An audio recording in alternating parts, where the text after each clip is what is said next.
The bruises on Violet Mercer's face told a story before she could speak a word, as she stepped off the stagecoach that had carried her across the frontier to Ruby City, Montana.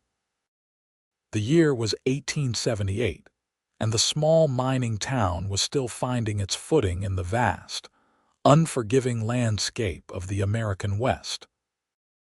Violet clutched her small carpetbag with white-knuckled fingers, her green eyes darting nervously as she scanned the dusty main street for the man who would be her husband.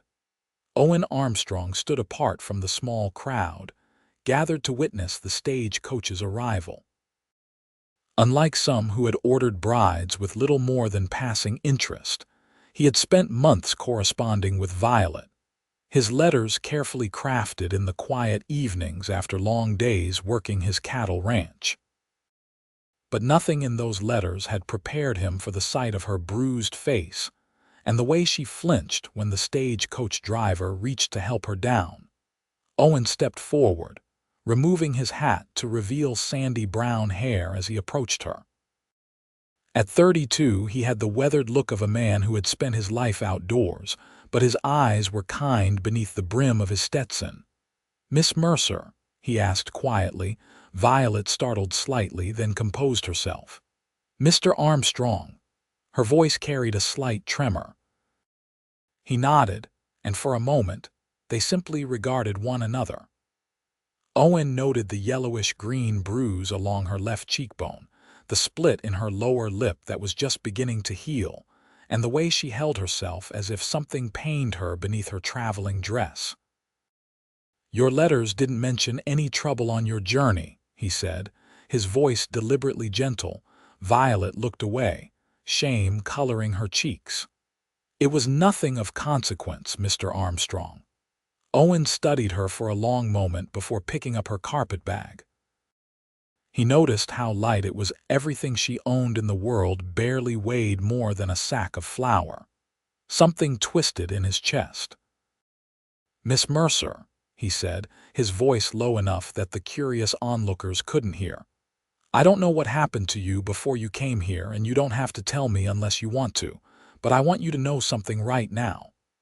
He waited until she met his eyes. "You'll only know kindness here. That's a promise." Tears welled in Violet's eyes, but she blinked them back quickly. "Thank you, Mr. Armstrong," she whispered. "The wagon's this way," he said, gesturing toward a sturdy buckboard hitched to two chestnut horses. "My ranch is about 8 miles outside of town." Violet followed him, aware of the stares and whispers from the townspeople who had gathered to see the arrival of a mail-order bride. Ruby City wasn't large, perhaps 300 souls in total, but it was growing, with a main street lined with the essential businesses of frontier life. A general store, saloon, smithy, small hotel, and a newly constructed church. Owen helped Violet onto the wagon seat, careful not to touch her more than necessary, noting how she stiffened when his hand brushed her arm. He climbed up beside her and took the reins, clicking his tongue to set the horses in motion. As they left the town behind, Violet gazed out at the landscape. Rolling hills stretched toward distant mountains, the late spring bringing a touch of green to the prairie. She had grown up in Boston, and while the letters she'd exchanged with Owen had described his ranch, nothing had prepared her for the vastness of Montana territory. "It's beautiful," she said softly. Owen glanced at her. "It can be harsh, but yes, I've always thought it beautiful too." They rode in silence for a while before Owen spoke again. "I have a small house, 2 bedrooms, a kitchen, and a sitting room. It's not much, but it's solid. Built it myself over the past 5 years.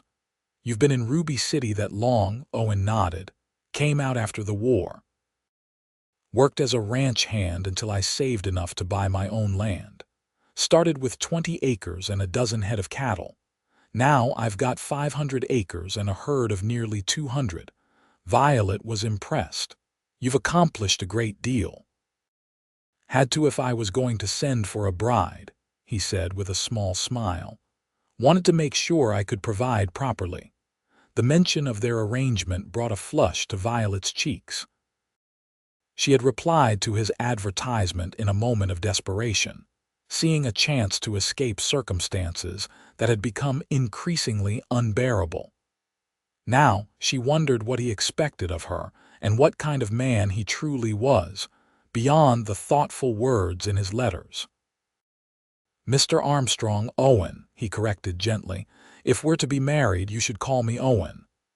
"Owen," she repeated, the name unfamiliar on her tongue. "I feel I should explain about." She gestured vaguely to her face. "You don't have to," he said firmly. "Not unless you want to." "But you've paid for my passage, and the arrangement," Owen interrupted, "was for companionship and a partnership. Nothing in our agreement says you have to tell me things you're not ready to share." He glanced at her. "And as for the wedding, we can wait." Violet stared at him, confusion evident in her expression. "Wait, until you're settled, until you're sure." His hands were steady on the reins. "I won't hold you to anything until you're ready, Violet." It was the first time he'd spoken her given name, and something about the way he said it with respect, perhaps even tenderness, made her throat tighten. "That's very kind of you," she managed. Owen shook his head.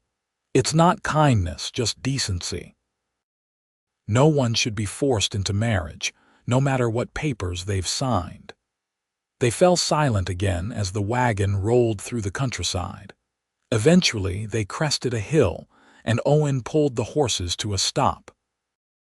"There it is," he said, pointing to a valley below where a modest house stood near a creek, surrounded by outbuildings and corrals. Cattle grazed on the hillsides, and a small garden plot could be seen near the house. "Armstrong Ranch." The pride in his voice was unmistakable, and Violet found herself smiling despite the pain it caused her split lip. "It looks lovely," she said, and meant it. After the crowded tenements of Boston and the circumstances she'd fled, the peaceful valley seemed like paradise. Owen flicked the reins, and the horses started down the hill. As they approached, Violet could see the house more clearly, a sturdy log structure with a porch across the front, smoke curling from the stone chimney. Flowers had been planted along the walkway, their bright blossoms a spot of color against the weathered wood. "Did you plant those?" she asked, surprised. Owen looked almost embarrassed. "Thought the place needed some color. Mrs. Jensen from town gave me some cuttings last fall." Something warmed inside Violet at this small revelation that this rugged cattleman had taken the time to plant flowers to brighten his home. When they reached the yard, a large dog came bounding around the corner of the house, barking enthusiastically. Violet tensed, but Owen spoke calmly. "That's just Blue. He's friendly, I promise." The dog, a blue heeler mix with intelligent eyes, stopped at Owen's command and sat, tail thumping against the dirt. "He keeps the coyotes away from the chickens," Owen explained as he set the brake and climbed down from the wagon.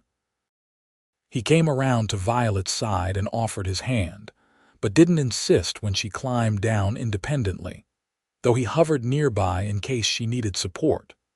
Blue approached Violet cautiously, sniffing her skirts, then looked up at her with what seemed like a doggy smile. She hesitantly extended her hand and he licked it, his tail wagging faster. "He likes you," Owen observed with a smile. "I've never had a dog," Violet admitted, surprising herself with the personal disclosure. "Well, now you do," Owen said simply, retrieving her carpetbag from the wagon bed. He led her to the house, opening the door and stepping back to let her enter first. The interior was clean and orderly, if sparse a table with 4 chairs in the kitchen, a cast-iron stove that radiated warmth, simple cabinets, and shelves stocked with provisions. Through a doorway, she could see a small sitting room with a stone fireplace, a rag rug on the plank floor, and 2 comfortable-looking chairs. A bookshelf held a surprising number of volumes. You like to read, she observed. Owen nodded. Winter nights are long here. Books help pass the time. He showed her to a bedroom at the back of the house.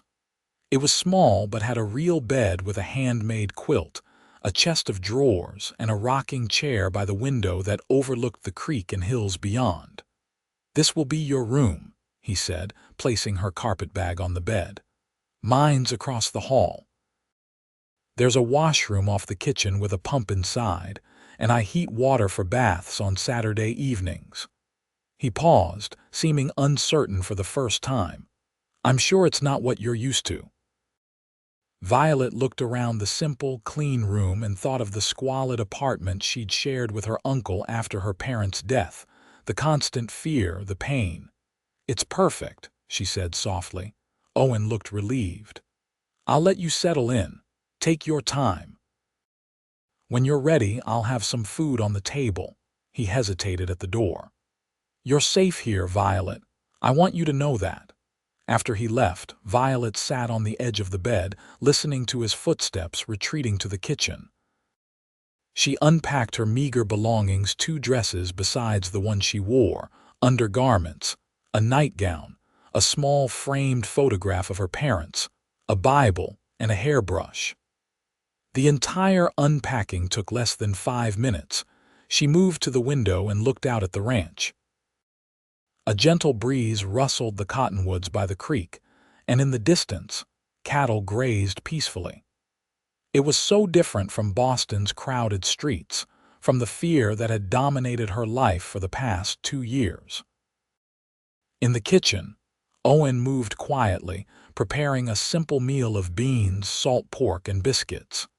He'd learned to cook out of necessity after coming west, but he was no expert. He hoped it would be enough for Violet. He'd noticed how thin she was, how the bones of her wrists seemed too prominent beneath her skin. The bruises troubled him deeply. Someone had hurt her badly and recently enough that the marks were still visible. He thought of the last letter he'd received from her, dated nearly 3 weeks ago. She'd sounded hopeful about their meeting but had mentioned needing to leave Boston quickly. Now he understood why. When Violet appeared in the kitchen doorway, Owen gestured to the table. It's nothing fancy, he apologized, but it's filling. It looks wonderful, she said, taking a seat. They ate mostly in silence, but it wasn't uncomfortable. Violet seemed to relax slightly as the meal progressed, even accepting a second biscuit when Owen offered. Tomorrow I can show you around the ranch, he said as they finished. If you're feeling up to it. Violet nodded. I'd like that. After dinner, Owen insisted on washing the dishes himself, telling Violet to rest. She sat in the sitting room instead, drawn to the bookshelf. Her fingers trailed over the spines Shakespeare, Dickens, Twain, and to her surprise, several volumes of poetry. You can read anything you like, Owen said from the doorway, drying his hands on a towel. I'm particular to Whitman myself. Violet pulled out a volume of Leaves of Grass and opened it to find passages marked with small pieces of paper.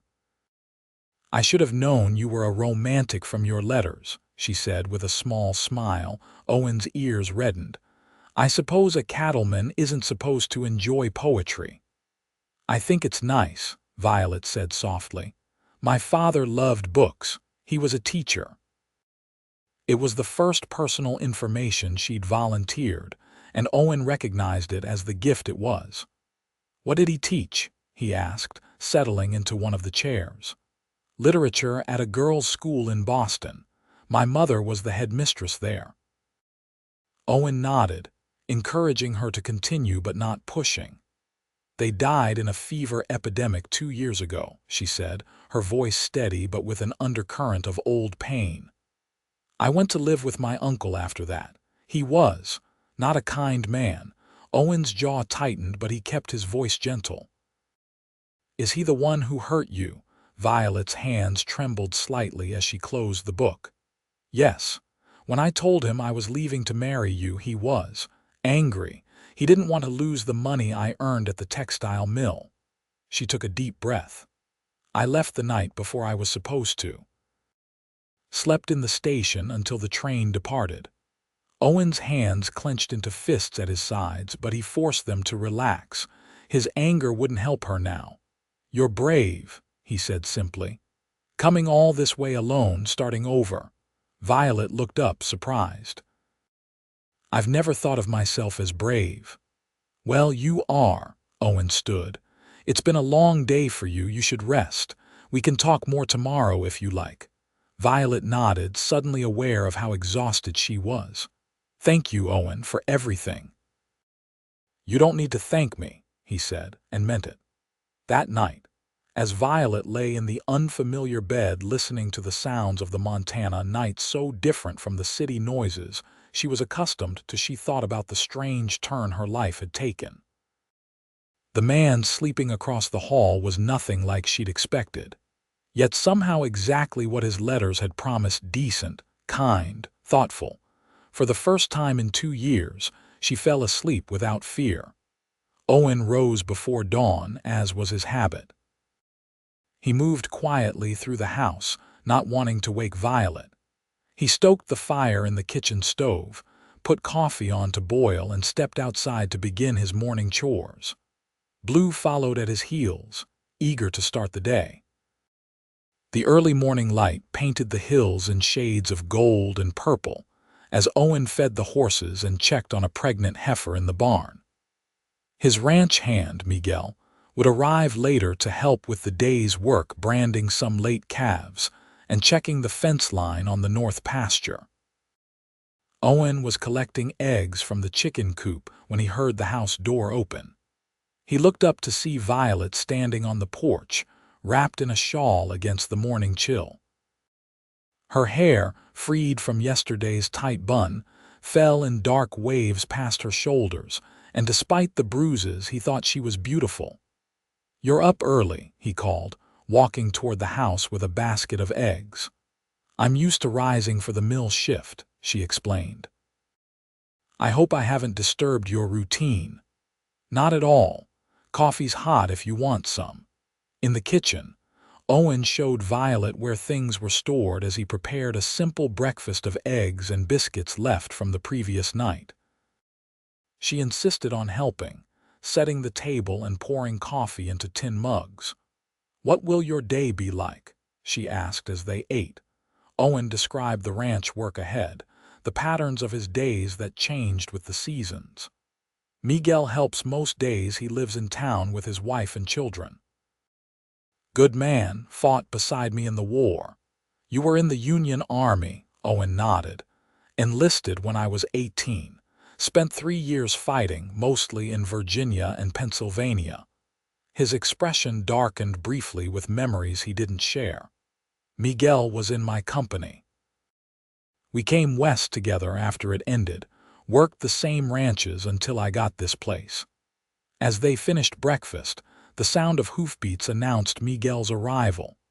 Owen rose to greet his friend, with Violet following hesitantly to the porch. Miguel Sanchez was a compact, strong-looking man with a quick smile and intelligent eyes. He tipped his hat to Violet respectfully. "Senora Armstrong, it is a pleasure to meet you. Owen has spoken of you often these past months." Violet blushed at being addressed as Mrs. Armstrong when they weren't yet married, but she didn't correct him. "It's nice to meet you, Mr. Sanchez." "Just Miguel, please. My wife, Isabella, asked me to invite you both for dinner on Sunday after church. She is very excited to meet you." Owen glanced at Violet, leaving the decision to her. "That would be lovely," she said, surprising herself with how much she meant it. After the men left to work, Violet explored the house more thoroughly. It was well built and clean, but clearly the home of a bachelor who had focused on function over comfort. The pantry was well stocked with staples: flour, sugar, coffee, preserved foods, but Violet noticed a lack of the small touches that made a house feel like a home. She found cleaning supplies and spent the morning sweeping floors and polishing the few pieces of furniture. In the root cellar, she discovered vegetables from last year's garden: potatoes, onions, carrots still in good condition. By midday, a hearty stew was simmering on the stove, filling the house with savory aromas. Outside, she explored the garden plot Owen had mentioned. It had been turned over for planting but not yet sown. Beside the garden shed, she found seed packets and garden tools, everything neatly organized. Blue stayed with her, seeming to have appointed himself her guardian. The dog followed her movements with attentive eyes, occasionally coming to lean against her leg when she stood still too long. "You're good company," she told him, patting his head. Around noon, Owen and Miguel returned to the house for the midday meal, stomping dust from their boots before entering. Owen stopped short when he smelled the stew. "You didn't have to cook," he said, but his appreciative expression belied his words. "I wanted to," Violet replied. "I found everything in the root cellar." The men washed up at the pump outside, then sat at the kitchen table where Violet had laid out bowls and a loaf of bread she'd found in the pantry. The simple meal was consumed with enthusiasm, both men complimenting her cooking repeatedly. "Owen," Miguel said with a grin, "you failed to mention in your letters that Miss Mercer is an angel in the kitchen." Owen's ears reddened again, a trait Violet was beginning to find endearing. "I didn't know myself," he admitted. "My mother insisted I learn to cook properly," Violet explained. She said an education was important, but so were practical skills. "A wise woman," Miguel said, accepting another piece of bread. After lunch, the men returned to their work, and Violet decided to inventory the larder more thoroughly to make a list of what they might need from town. She found paper and pencil in a drawer and began making notes. Later in the afternoon, as she sat on the porch mending one of Owen's shirts she'd found with a torn sleeve, a wagon approached the house. A woman perhaps 10 years older than Violet held the reins, with a young girl of about 12 beside her. "Hello there," the woman called cheerfully as she pulled the horses to a stop. "You must be Violet. I'm Martha Jensen. We're neighbors from the next ranch over. This is my daughter, Ellie." Violet set aside her mending and went to greet them, Blue trotting alongside her. Martha was a sturdy, pleasant-looking woman with laugh lines around her eyes and sun-browned skin. Ellie had her mother's friendly smile and a braid of honey-colored hair. "Owen mentioned you gave him the flower cuttings," Violet said. "They're beautiful." "Oh, those petunias. I was so pleased to see a bachelor bothering with flowers. Knew right then he'd make someone a good husband." Martha handed Violet a cloth-covered basket. "Brought you some welcome gifts: preserves, fresh bread, and seeds for your garden. Owen mentioned in church you might be arriving this week." "That's very kind of you," Violet said, touched by the thoughtfulness. "It's what neighbors do out here," Martha said simply. "We're 5 miles down the road, but that makes us close as kin by Western standards."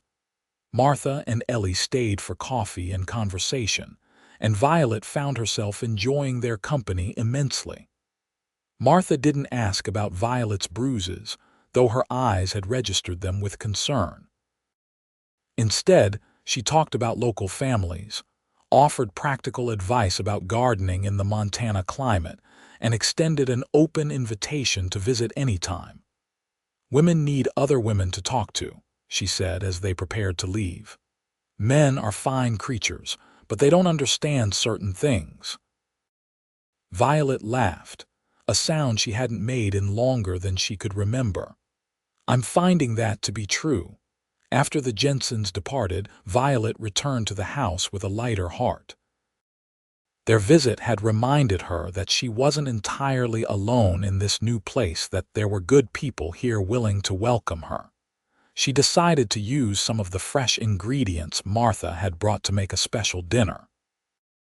She found a Dutch oven and began preparing a more elaborate meal than breakfast or lunch had been. When Owen returned as the sun was setting, The house was filled with delicious aromas. A freshly laundered tablecloth covered the kitchen table, and wildflowers stood in a mason jar as a centerpiece. He paused in the doorway, taking in the transformed kitchen and Violet moving confidently between stove and table. Something tightened in his chest at the domestic scene, something he hadn't realized how much he'd longed for until this moment. "You've been busy," he said, removing his hat. Violet turned, a slight smile on her lips. Mrs. Jensen and her daughter visited. They brought gifts. "The Jensens are good folks," Owen agreed. "Best neighbors a person could ask for. Dinner will be ready soon," Violet said. "There's hot water by the pump if you want to wash up." Over a meal of roasted chicken with herbs, fresh bread, and berry preserves, Violet told Owen about her day, about Martha's gardening advice and the seeds she'd been given. "I hope you don't mind that I'm planning to plant the garden," she said. "I should have asked first." Owen shook his head. "This is your home now, Violet. You don't need permission to make it your own.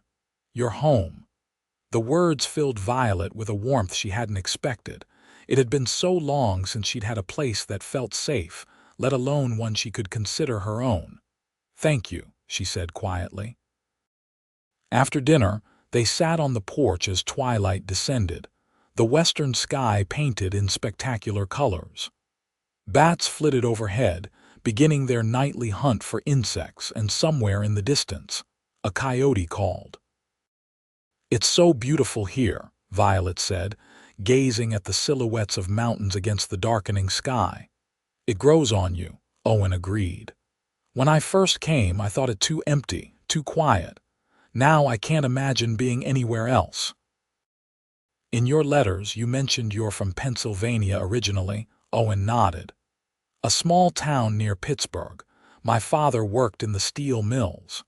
His expression grew distant. "After the war, I couldn't go back. Too many memories, too many ghosts. Needed open spaces and clean air." "I understand needing to leave the past behind," Violet said softly.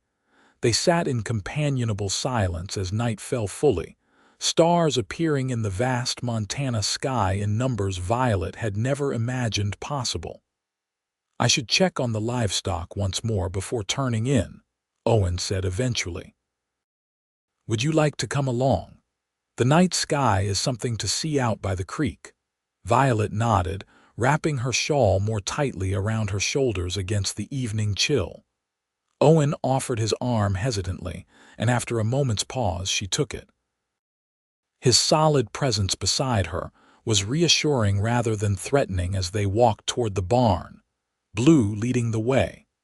The pregnant heifer had delivered her calf during the day, a healthy female with white markings on her face. Violet watched in wonder as the newborn stood on wobbly legs, butting at her mother's side. "She'll make a good breeding cow someday," Owen said, his voice soft with pride as he checked both animals carefully before closing the barn door. They walked to the creek, where the water reflected the starlight. Owen pointed out constellations, naming stars his father had taught him to recognize as a boy. "I never saw stars like this in Boston," Violet admitted. "There were always too many lamps, too much smoke." "First time I saw the Montana night sky, I thought I'd fallen into heaven," Owen said. "Never knew there were so many stars in creation." A cool breeze came up and Violet shivered slightly. Without thinking, Owen put his arm around her shoulders, then immediately tensed, afraid he'd overstepped. "I'm sorry," he began, starting to withdraw his arm. "No," Violet said quickly. "It's all right, I'm just—" She hesitated, not used to being touched with kindness. The simple statement broke Owen's heart.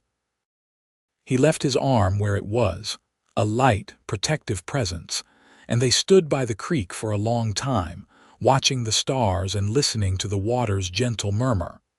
When they finally returned to the house, Owen paused at Violet's bedroom door. "Thank you for today," he said.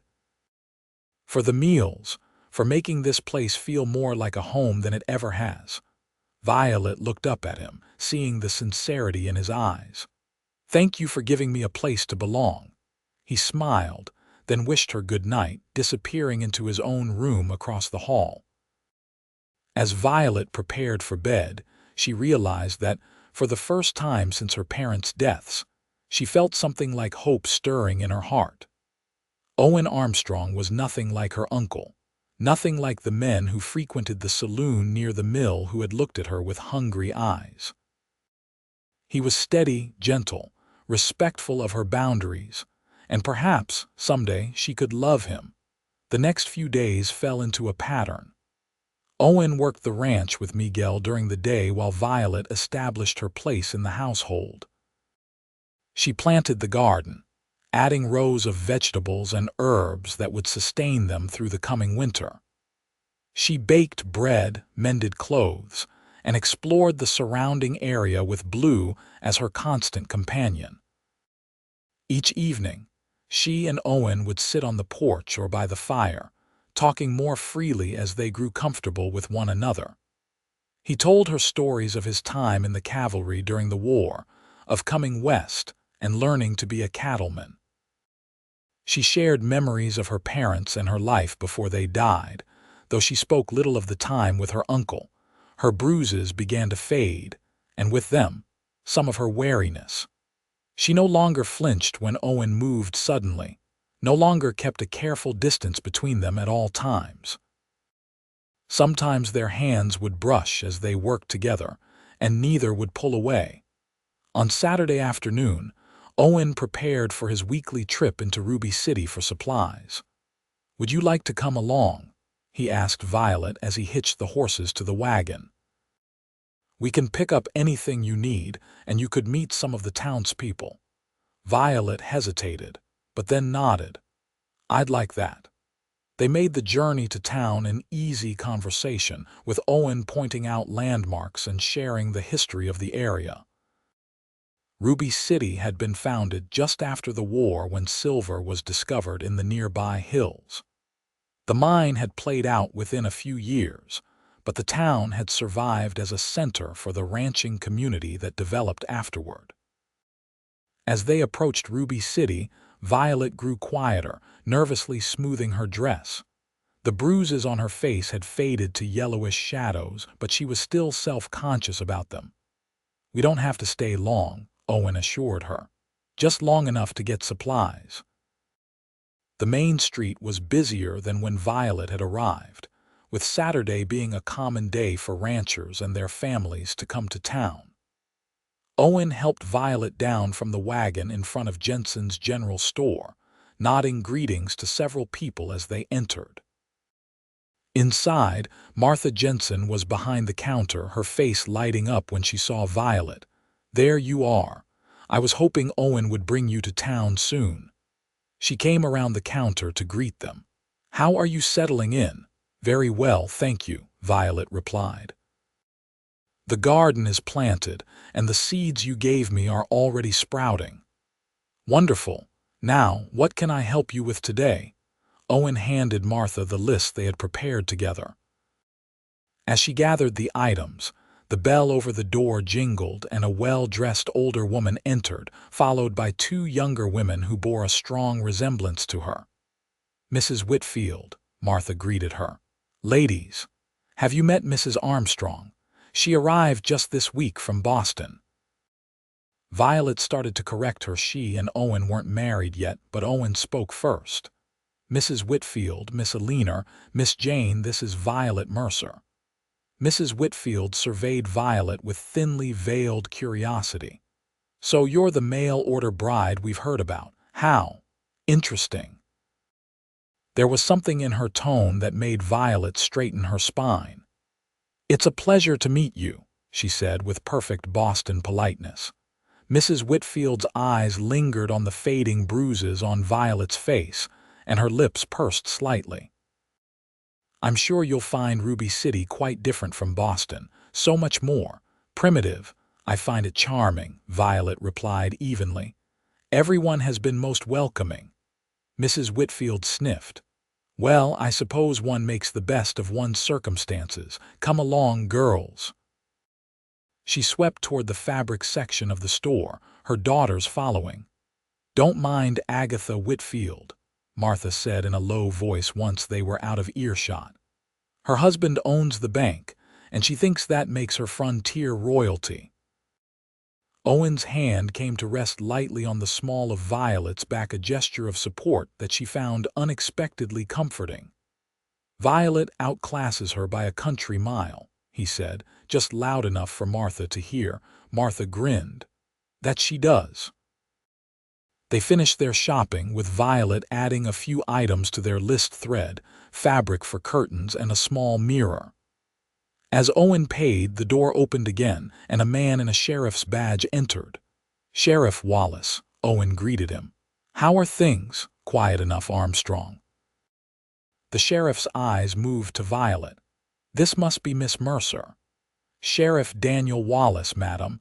Welcome to Ruby City."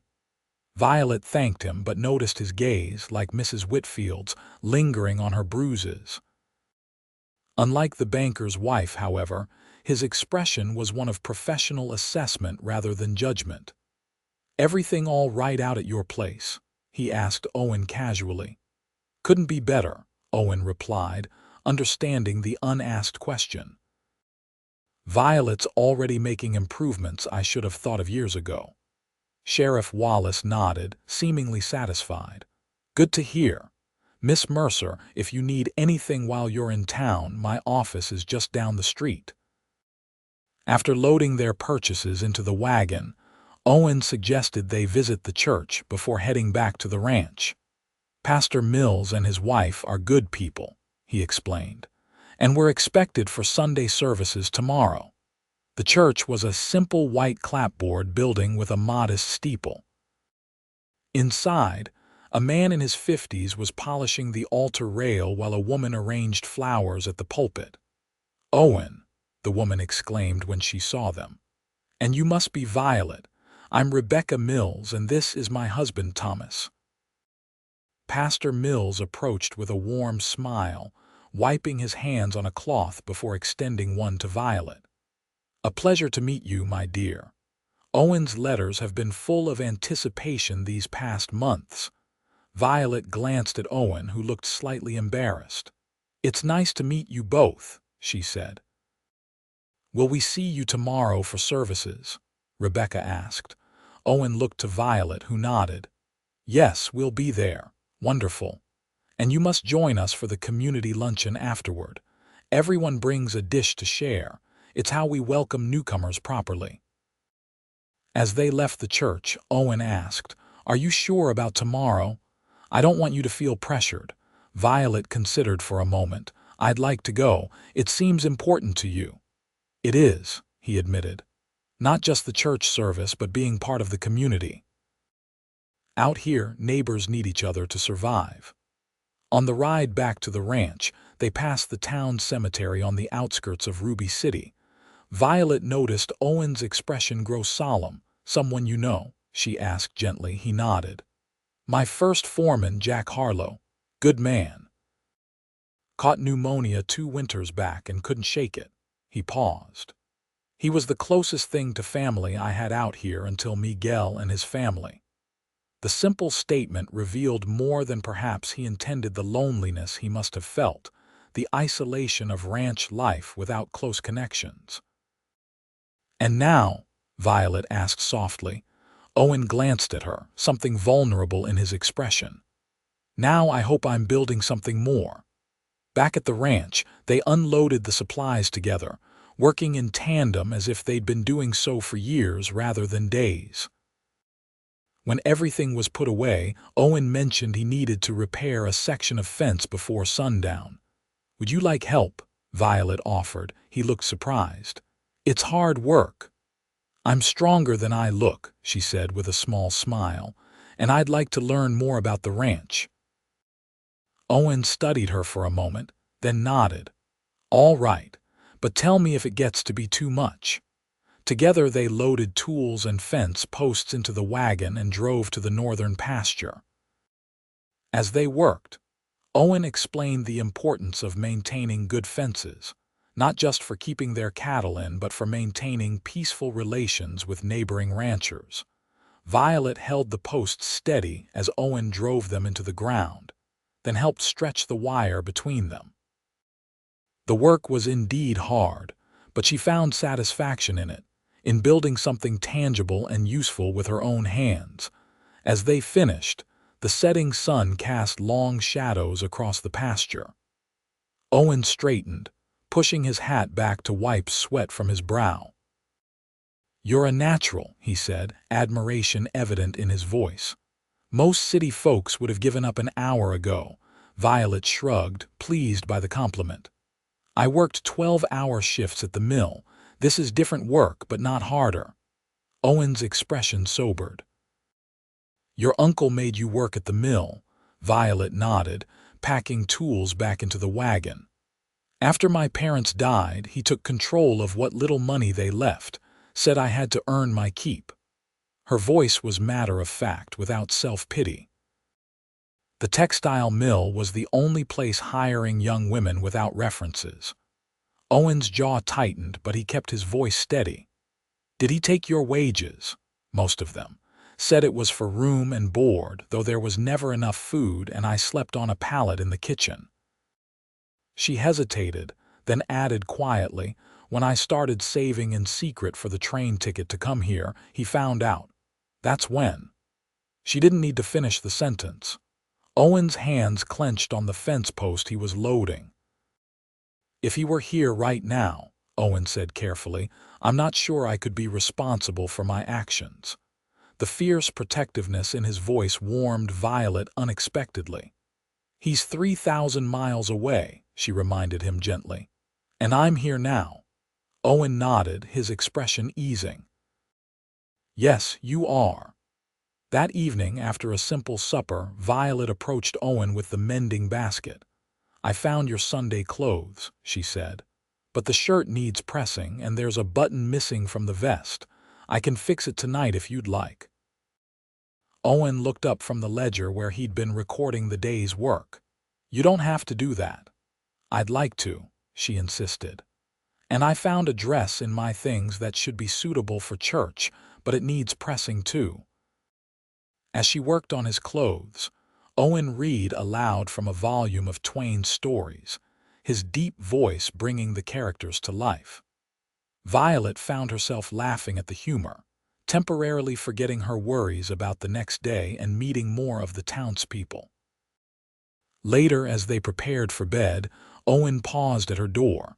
"Violet, about tomorrow?" She looked up questioningly. "Martha and the pastor's wife both called you Mrs. Armstrong today.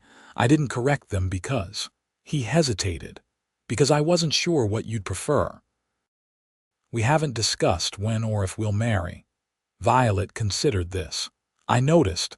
I thought perhaps it was simpler for them to assume we're already married." "It might be," Owen agreed.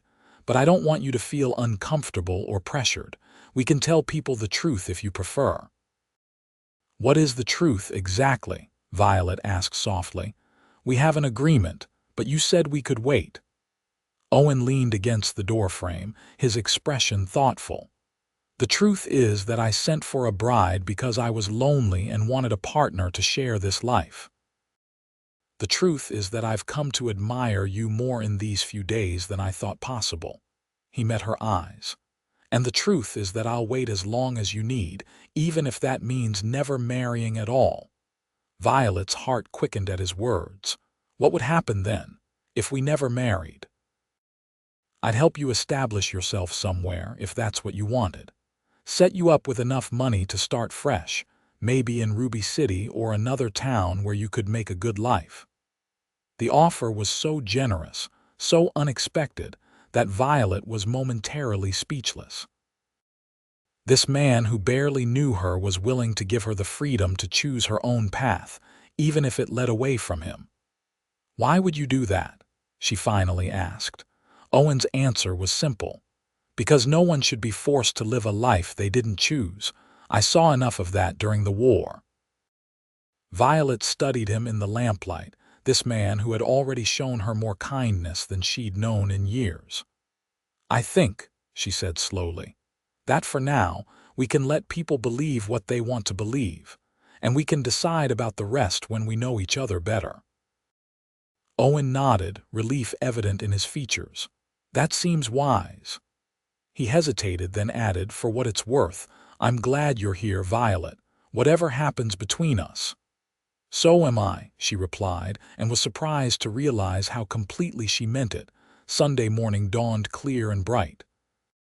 Violet rose early to heat water for washing and to prepare a breakfast that would sustain them until the community luncheon.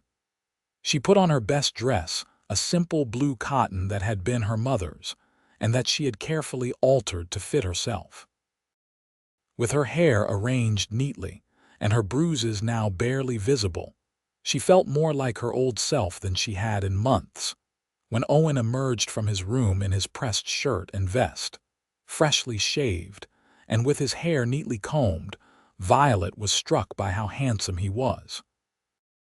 Without the dust of ranch work and his usual hat, he looked younger, his blue eyes more striking. "You look beautiful," he said, the words escaping before he could consider them. Violet blushed, unused to compliments. "Thank you. You look very handsome yourself." They drove to town in the wagon, the horses brushed to a shine and wearing their best harnesses. As they approached Ruby City, Violet's nervousness returned. There would be many more people at church than she had met so far, and she worried about the impression she would make. "They'll love you," Owen said, seeming to read her thoughts. "Just be yourself." The church was nearly full when they arrived, with families and individuals from the surrounding ranches and farms gathered for the weekly service. Owen guided Violet to a pew near the middle, nodding greetings to people as they passed. Miguel and his family joined them, his wife Isabella, a warm, plump woman with kind eyes, and their 3 children, ranging from 5 to 10 years old. Isabella immediately took Violet's hand, welcoming her in a mixture of English and Spanish. "We are so happy Owen has found you," she said. "He has been alone too long." Pastor Mills led a simple but heartfelt service, his sermon focusing on community and supporting one another through hardships. Violet found herself moved by the message and by the genuine faith evident in the congregation's responses. After the service, tables were set up outside for the community luncheon. Women brought out covered dishes and arranged them while men set up benches and chairs. Children ran and played in the churchyard, their laughter carrying on the spring air. Isabella stayed close to Violet, introducing her to other ranch wives and town women. Most were welcoming, curious about Boston and Violet's journey west. A few, including Mrs. Whitfield and her daughters, were more reserved, eyeing Violet with thinly veiled suspicion. "Don't mind them," Isabella whispered after one particularly chilly exchange. They hoped Owen would court Eleanor Whitfield, but he never showed interest. This was news to Violet. She glanced across the churchyard where Owen was deep in conversation with several ranchers, looking completely at ease. "Why not?" she asked, curiosity getting the better of her. "She's very pretty." Isabella made a dismissive gesture. "Pretty like a china doll, yes. But Owen needs someone with spirit, someone who understands hard work and doesn't fear it." She patted Violet's hand. "Someone like you." Violet wasn't sure how to respond to that, but was saved by the arrival of Martha Jensen and her daughter Ellie, who came bearing a berry pie for the luncheon. "Violet, how lovely you look today," Martha exclaimed. "That blue suits you perfectly." As they chatted, Sheriff Wallace approached their group. "Ladies," he greeted them, tipping his hat. "Miss Mercer, you're looking well today." "Thank you, Sheriff," Violet replied. "And please call me Violet." He nodded, then asked casually, "May I speak with you for a moment?" Violet glanced at Martha, who nodded encouragingly. "Of course." The sheriff led her a short distance away, where they wouldn't be overheard. "I hope you'll forgive my directness," he said, his voice low, But I'm concerned about the bruises I saw yesterday. Violet tensed. They're healing. Yes, but they were fresh when you arrived. His eyes were kind but professional. Part of my job is ensuring the safety of everyone in Ruby City and the surrounding area. If someone here has hurt you, I need to know. Understanding dawned on Violet. You think Owen, she broke off, shaking her head firmly. No, Sheriff. Owen has been nothing but kind. The bruises. They happened before I left Boston. My uncle. Sheriff Wallace studied her face, seeming to assess her truthfulness. You're certain? You're safe at the Armstrong Ranch. I've never felt safer anywhere, Violet said with complete honesty. The sheriff's posture relaxed slightly. I'm glad to hear it, and I'm sorry about your uncle. No one should be treated that way. Thank you for your concern, Violet said sincerely. It means a lot to know the law here protects people. As they rejoined the gathering, Owen approached, a question in his eyes as he looked between Violet and the sheriff. Everything all right? He asked. Just fine, Sheriff Wallace assured him. Just getting to know your wife a little better, wife. The word hung between them, neither correcting it. Lunch is being served, Owen said after a moment. Shall we? The community meal was abundant and varied: fried chicken, roasted beef, beans, cornbread, potatoes prepared in several ways, pies and cakes. Violet sat between Owen and Isabella, feeling more accepted with each passing minute as conversations flowed around her.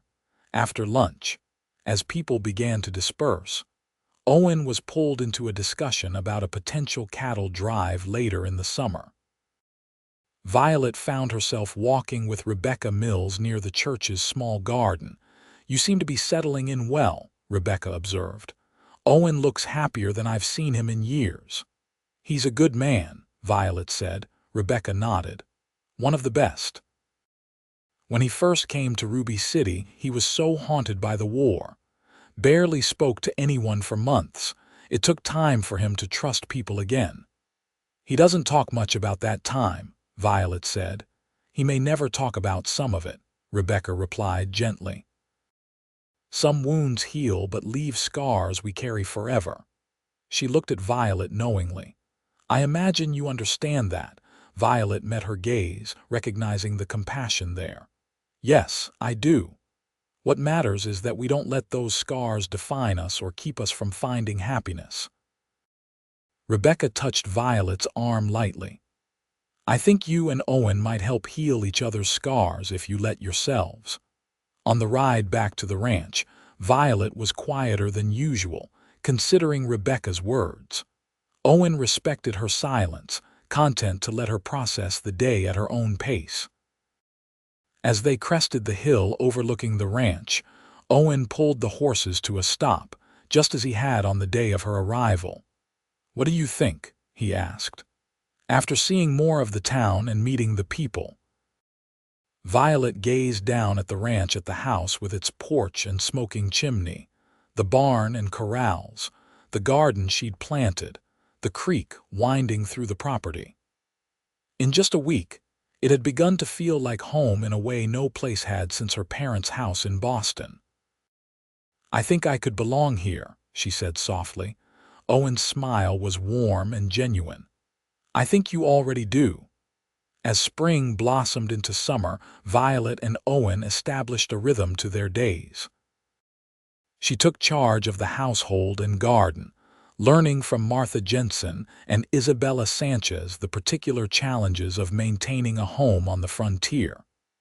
He taught her about the ranch, the cycles of cattle raising, the importance of water sources, how to read weather patterns.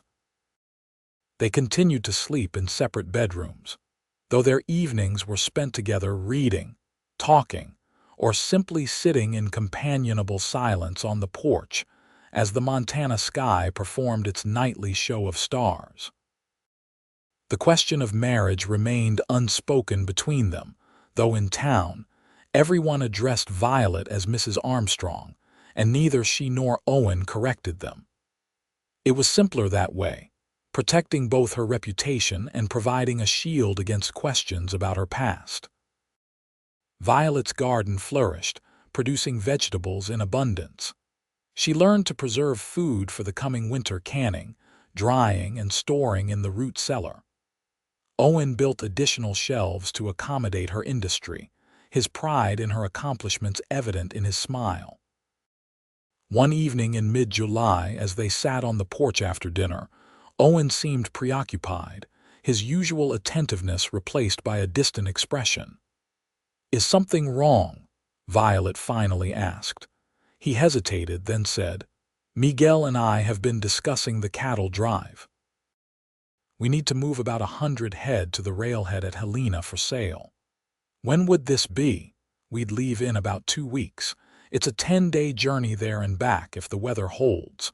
Violet felt a flutter of anxiety at the thought of being alone for so long. "I see." Owen studied her face. "I don't like the idea of leaving you here alone. Martha has offered to have you stay with them while I'm gone." "That's kind of her, but I can manage here," Violet said, her independent spirit asserting itself. "Blue will be with me, and I know how to use the rifle if needed." Owen looked troubled. "It's not just about protection. 10 days is a long time to be isolated." "I've been alone before," Violet reminded him. Then, seeing his continued concern, she added, "But I'll visit Martha and Isabella regularly, and I'm sure they'll check on me too." Owen nodded slowly. "If you're certain. But promise me you'll go to the Jensens if anything concerns you, anything at all." "I promise," she agreed, touched by his worry.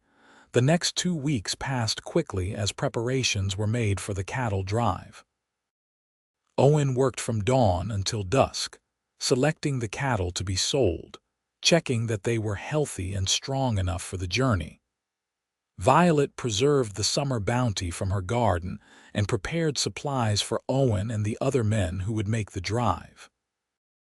The night before Owen's departure, as they sat at the kitchen table over a special dinner Violet had prepared, the atmosphere between them was charged with unspoken emotions. "I've left detailed instructions with Miguel's oldest boy about caring for the remaining cattle," Owen said, trying to focus on practical matters. "He'll come by daily to check on things." Violet nodded. "I'll make sure he's fed properly when he does. And Sheriff Wallace knows I'll be away. He promised to ride out every few days." "Owen," Violet said gently, "I'll be fine, truly." He met her eyes across the table. "I know you will. You're the strongest person I know." The compliment warmed her. "Hardly that. You are," he insisted. "What you've overcome, how you've adapted to this life. I admire you more than I can say, Violet." Something in his voice made her breath catch. Over the past months, their friendship had deepened into something more, though neither had put it into words. Now, with separation looming, the unspoken feelings between them seemed to demand acknowledgement. "I've come to care for you a great deal," Violet said, the words coming easier than she expected. Owen's expression softened. "And I for you, more than I thought possible." He reached across the table, his hand outstretched. After only a moment's hesitation, Violet placed her hand in his. His fingers closed around hers gently, the calluses on his palm testifying to his years of hard work. "When I return," he said, his voice low, "I'd like for us to discuss our future." "If you're ready." Violet understood his meaning. "I think I will be," she replied softly. They sat that way for a long moment, hands joined across the table, the lamplight casting a warm glow over them both. Then Owen stood, still holding her hand, and came around to her side. Slowly, giving her every opportunity to withdraw, he leaned down and pressed a gentle kiss to her forehead. "Good night, Violet," he murmured. "I'll see you at dawn before we leave." The morning of departure came too quickly. Violet rose before sunrise to prepare breakfast for Owen and the 4 other men who would make the drive with him. The kitchen was filled with the aromas of coffee, biscuits, and ham as the men gathered around the table, their conversation focused on the journey ahead. As they prepared to leave, loading the last supplies onto the pack horses, Owen drew Violet aside. 10 days, he reminded her. 12 at the most if we have trouble with the herd or weather. Violet nodded, fighting an unexpected wave of emotion. Be careful. I will. He hesitated, then reached into his pocket and withdrew a small object, pressing it into her hand. I want you to have this. Violet opened her palm to find a small silver ring with a simple design of leaves etched around the band. It was my mother's, Owen explained. The only thing of hers I have left. I've been waiting for the right time to give it to you. He curled her fingers back around it. Keep it safe until I return, and then, if you're willing, I'd be honored if you'd wear it. Tears pricked at Violet's eyes. Owen, you don't have to answer now, he said quickly. Just think about it while I'm gone. From the corral, Miguel called that they were ready to move out. Owen looked torn, clearly not wanting to leave things unresolved between them. Making a sudden decision, Violet rose on her tiptoes and pressed a soft kiss to his lips there first. It was brief but filled with promise. I'll be waiting, she whispered. Owen's smile was radiant. He squeezed her hand once more, then turned to join the others. Violet watched from the porch as the men moved the cattle down the valley. Owen occasionally looking back until the distance made him indistinguishable from the others. Blue sat beside her, whining softly as if he too understood that something important had changed. He'll be back, Violet assured the dog, fingering the ring in her pocket. And we'll be here waiting. The first days of Owen's absence passed in a blur of activity. Violet threw herself into household tasks, cleaning, mending, preserving the latest garden harvest. Miguel's son, Tomas, a serious 15-year-old, came each day to check on the remaining cattle and horses. Violet made sure he never left hungry, packing extra food for him to take home to his family. Martha Jensen and Isabella Sanchez visited regularly, sometimes bringing their children. The company was welcome, breaking the silence that seemed to fill the house in Owen's absence. On the fourth night, a summer thunderstorm rolled through the valley. Lightning split the sky as thunder shook the windows. Blue pressed against Violet's legs, unsettled by the storm. Violet couldn't help worrying about Owen and the others, hoping they had found shelter before the worst of the weather hit. As she prepared for bed, she took Owen's ring from the small box where she'd been keeping it and slipped it onto her finger.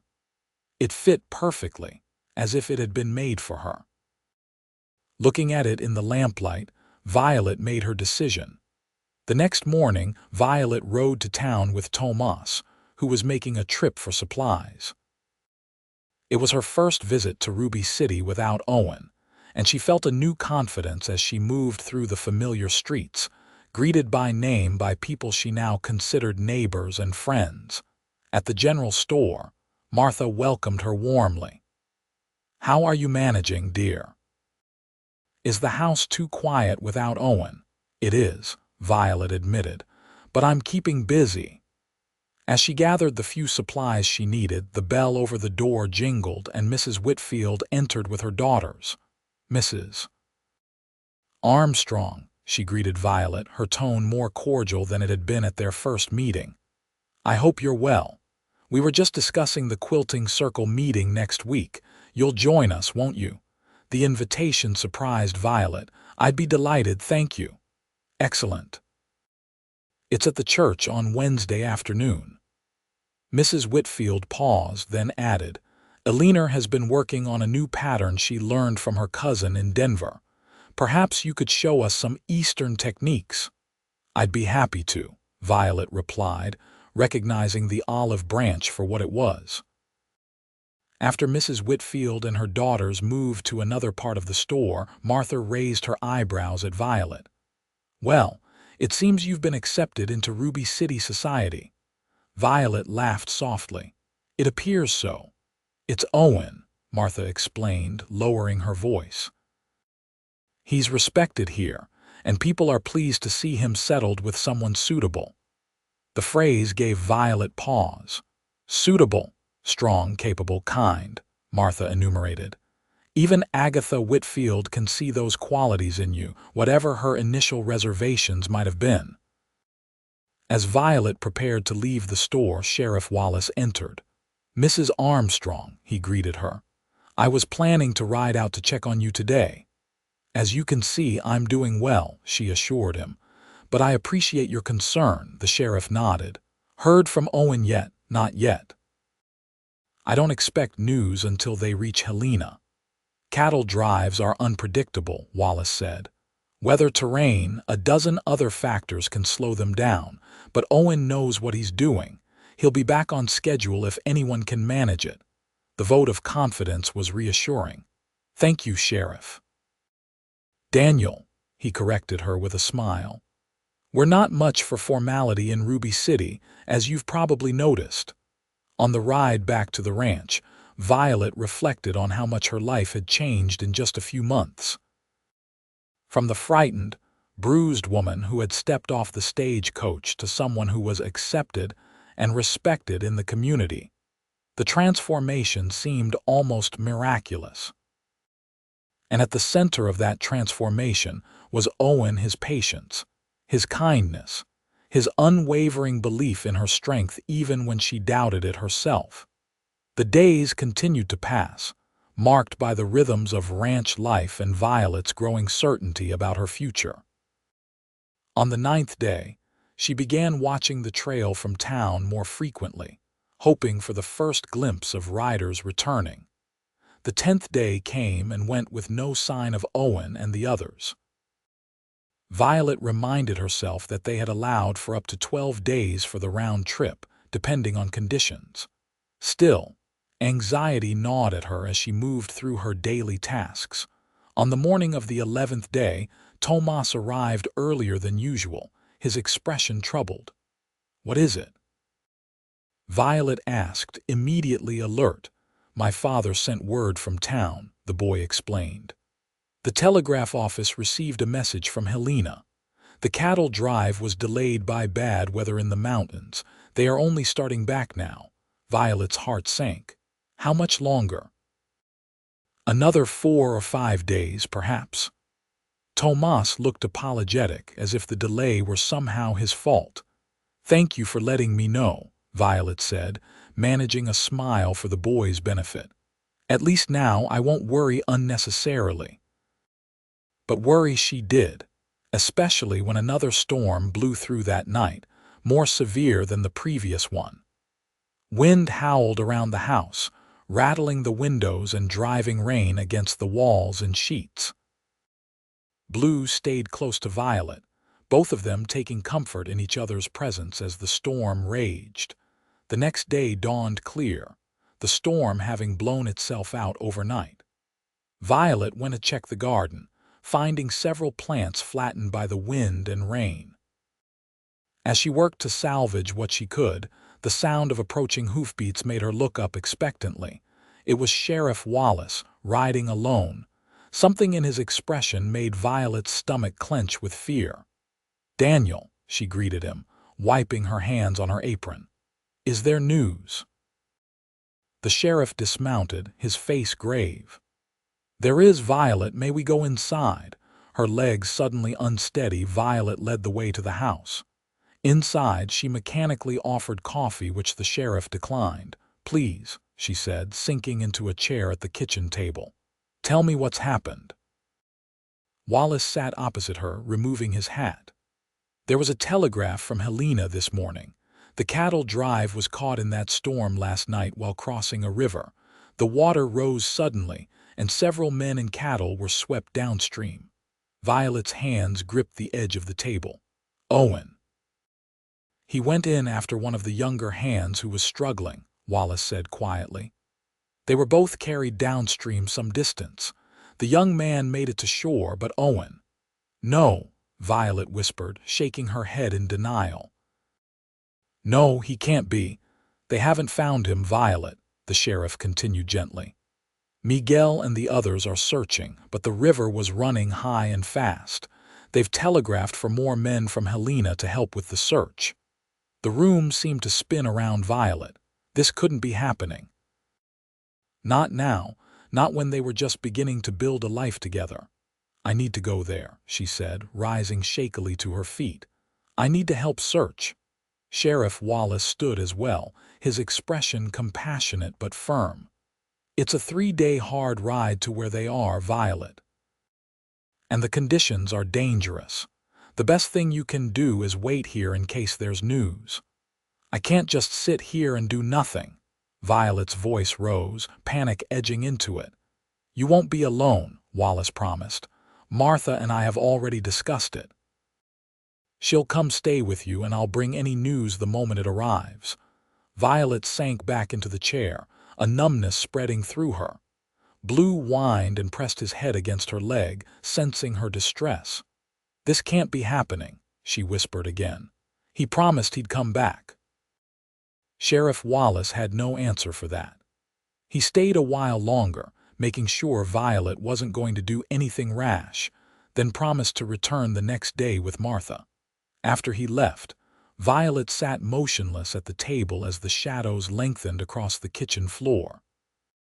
Blue eventually coaxed her outside to feed the chickens and bring in fresh eggs, the simple routine tasks anchoring her when it felt like the world had dropped away beneath her feet. That night, Violet didn't sleep. She sat on the porch, watching the road, irrationally hoping that somehow Owen would appear despite what the sheriff had told her. The silver ring gleamed on her finger in the moonlight, a promise now in jeopardy. True to his word, Sheriff Wallace returned the next morning with Martha Jensen, who immediately took charge with practical efficiency. You need to eat, she told Violet, bustling around the kitchen. And then rest. You're no good to anyone if you collapse from exhaustion.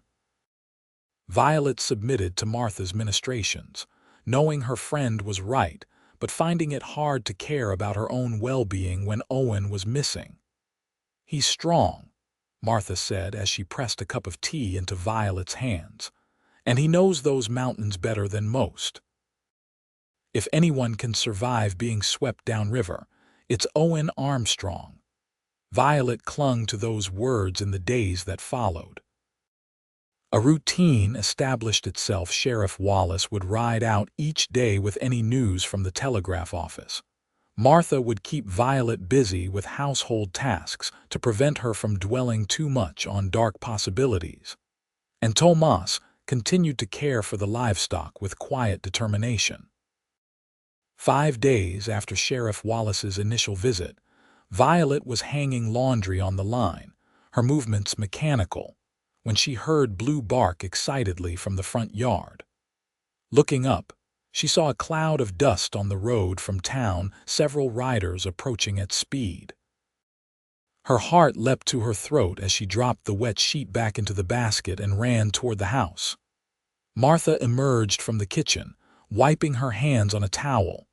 Riders coming, Violet managed, already moving toward the front porch, Blue racing ahead of her. As the riders drew closer, Violet strained to make out their identities. Sheriff Wallace was in the lead with 2 other men beside him. One was Miguel, his distinctive red neckerchief visible even at a distance. The other, Owen, Violet whispered, hardly daring to believe it. Blue was already racing down the road, barking joyously as he recognized his master. The 3 riders slowed their horses to avoid trampling the excited dog. Violet stood frozen on the porch, afraid that if she moved, the vision would vanish that her desperate hope had conjured Owen's image where there was none. But then the riders were in the yard, dismounting, and Owen was striding toward her, his clothes dirty and torn, a bandage visible on his forearm but unmistakably alive. With a cry that was half sob, Violet flew down the porch steps and into his arms. He caught her against his chest, holding her so tightly she could barely breathe, his face buried in her hair. "I thought I'd lost you," she managed, her voice muffled against his shirt. "Never," Owen promised hoarsely. "I told you I'd come back." When they finally pulled apart enough to look at each other, Violet saw that Owen's face was gaunt with exhaustion, a cut healing on his cheek, but his eyes were as bright and full of life as ever. Sheriff Wallace and Miguel discreetly retreated toward the barn with the horses, giving them privacy for their reunion. Martha, wiping tears from her eyes, called that she would put coffee on and disappeared into the house. "What happened?" Violet asked, her hands moving over Owen's face, his shoulders, reassuring herself that he was truly there. "The river carried me nearly a mile downstream before I could grab onto a fallen tree," Owen explained. "I was banged up pretty badly and lost consciousness for a time. When I came to, I was on the wrong side of the river in rough country. Took me 2 days to find my way back to the trail, and by then the search parties had moved further downstream." "But you're alive," Violet said, still hardly believing it. "You're here." Owen's hand came up to cup her face. "I had to come back to you. Nothing could have stopped me." It was then that he noticed the silver ring on her finger. His eyes widened, a question in them. "Yes," Violet said simply, answering the unasked question. "If you'll still have me." Owen's smile was like the sun breaking through clouds after a storm. "If I'll still have you, Violet, I've never been more certain of anything in my life." He leaned down and kissed her then, not the gentle, hesitant kiss they'd shared before his departure, but one full of passion and promise. Violet responded in kind, all the fear and longing of the past days pouring into the embrace. When they finally parted, breathless, Owen rested his forehead against hers.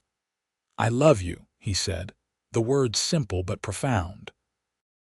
"I think I've loved you since the moment you stepped off that stagecoach, bruised but unbowed."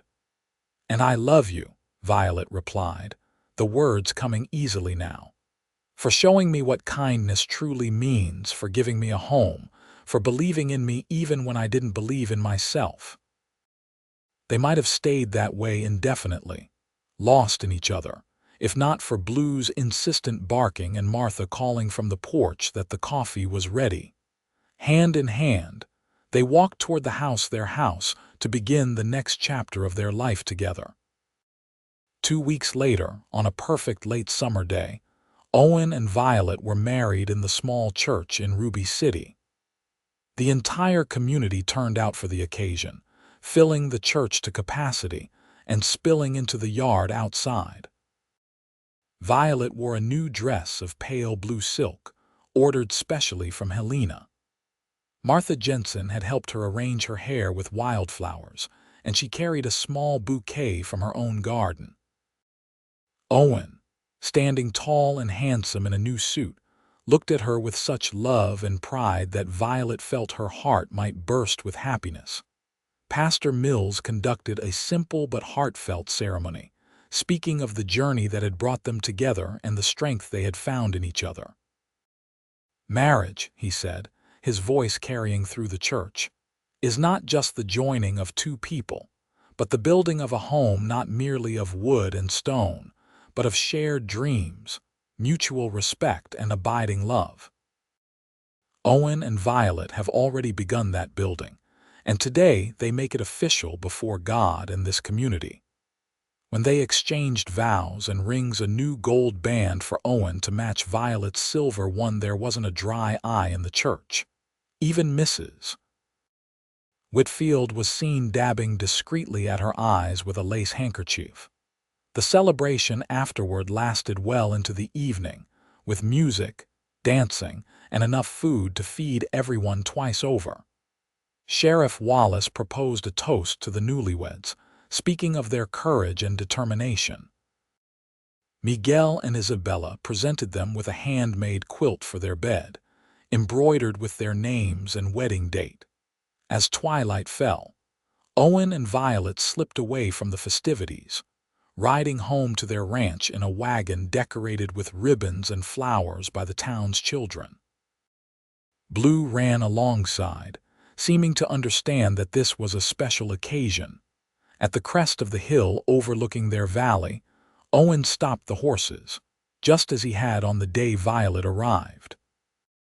But this time, when they looked down at the ranch below, it was with the knowledge that they were truly home together. "What are you thinking?" Owen asked, his arm around Violet's shoulders. She leaned against him, content in a way she had never imagined possible when she'd fled Boston months before. "I'm thinking about the day I arrived," she said. "How frightened I was, how uncertain of my future."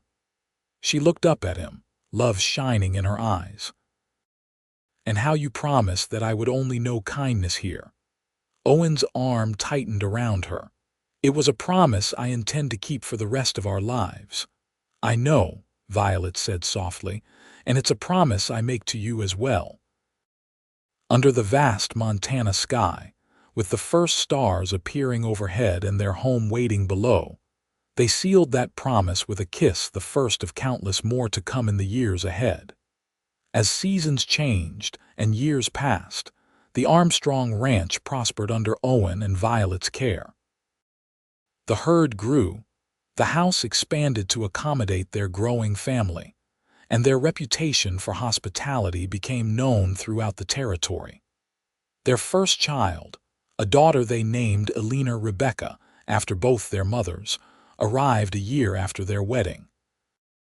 2 years later, they welcomed a son, William Thomas. Both children grew strong and healthy in the clean Montana air, learning the ways of ranch life from their father and the love of books and learning from their mother. Violet's garden expanded into a small orchard, with apple and cherry trees that blossomed gloriously each spring. She became known in Ruby City for her preserves and her willingness to share both produce and knowledge with newcomers to the area. Owen's cattle operation grew to be one of the most successful in the region, allowing them to add more land to their holdings and to help others establish themselves. When Miguel decided to start his own small ranch, Owen was there with cattle, advice, and labor to help his friend realize his dream. They never forgot where they came from, the war that had driven Owen west, the tragedy that had left Violet orphaned, the cruelty she had escaped. These experiences shaped them but did not define them. Instead, they focused on building something positive from those painful foundations. Each year on their wedding anniversary, they would ride to the hill overlooking their ranch and remember the promise they had made to each other that in their home, there would only be kindness. It was a promise they kept through good years and lean ones, through joys and sorrows, through all the ordinary days that made up an extraordinary life together.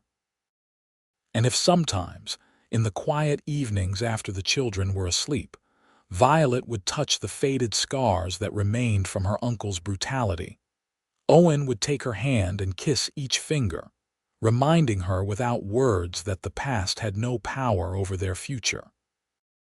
In time, Ruby City grew from a frontier outpost to a proper town with a schoolhouse where Violet occasionally taught literature, honoring her father's legacy, a proper hotel, and eventually even a small hospital. The Armstrongs were instrumental in many of these improvements, giving back to the community that had welcomed them. Elena and William grew up knowing the value of hard work, the importance of kindness, and the power of love to heal even the deepest wounds. They learned their father's skill with cattle and their mother's love of books. They heard the story of how their parents met, how a mail-order bride had arrived with Bruises and found not just safety but true partnership and abiding love.